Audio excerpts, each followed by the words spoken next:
ওকে, so Gutenberg block ডেভেলপমেন্টের এই পার্টে এবার আমরা একটা ছোট্ট কার্ড ব্লক বানিয়ে দেখাবো যে কিভাবে আমরা অ্যাট্রিবিউট অ্যাড করে এবং ওটার টাইটেল, তারপরে সাপোজ কন্টেন্ট এগুলো চেঞ্জ করতে পারি এবং সেটা আউটপুটও দেখতে পারি।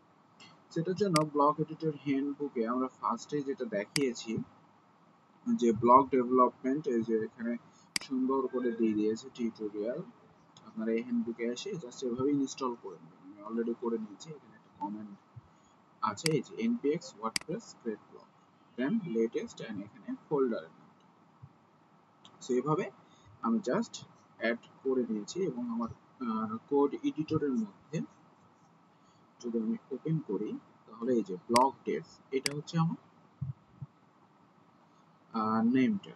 ঠিক আছে, সো এই ব্লক ডেভের মধ্যে আমরা যেগুলো পাচ্ছি এগুলো ডিফল্ট সব, যে আমি যে ব্লক ডেভেলপমেন্টের মধ্যে যাচ্ছি এটা প্লাগইন স্ট্রাকচার এবং এটার মধ্যে যে সোর্সের মধ্যে বেশ কিছু আমাদের যে ব্লক ডট জেসন ফাইল আছে, এখানে আমাদের ব্লকের নামটা যে টাইটেল ব্লক।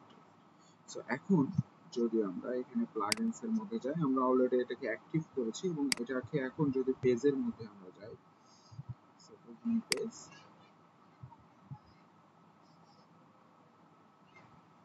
সো নিউ পেজের মধ্যে গেলে আমরা যদি নিচে যাই, এখানে সাপোজ যদি অ্যাড করতে চাই, আপনার প্লাগইনটা ইনস্টল করলে ডিফল্ট ভাবে একটা পাবেন ওই যে ব্লক ডেভ নামটা, হ্যাঁ, যেটা ব্লক ডট জেসন এর মধ্যে আছে এবং এখানে এডিটের মধ্যে যে block Dave hello from block editor, এবং এটাকে যদি আমি আপডেট দিই, আপডেট দেওয়ার পরে আমি যদি দেখি এটার আউটপুটটা,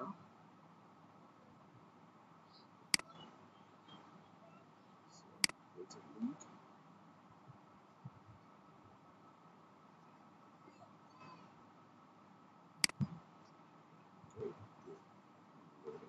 সো এই যে এখানে যে টাইটেলটা, এটা হচ্ছে মেনলি ব্লক ডেভের মধ্যে দেখতে পাচ্ছেন। আর এডিটের মধ্যে যদি যাই,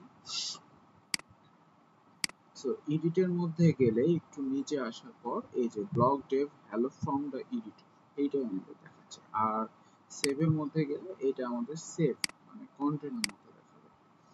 ঠিক আছে, সো এই হচ্ছে বেসিক্যালি পার্থক্য। সো আমি যদি এখন যাই এখানে সেভের যেটা দেখালাম, এই যে দেখেন সেভেরটা পাবেন block Dave hello from save content. ঠিক আছে, তো এখন নেক্সট পার্টে আমরা এখানে কিছু অ্যাট্রিবিউট অ্যাড করব এবং অ্যাট্রিবিউট অ্যাড করে সেটাকে ডাইনামিক করার চেষ্টা করব এবং দেখাবো যে কিভাবে আপনি স্টেপ বাই স্টেপ একটা ব্লক ডেভেলপমেন্ট করতে পারেন। ওকে।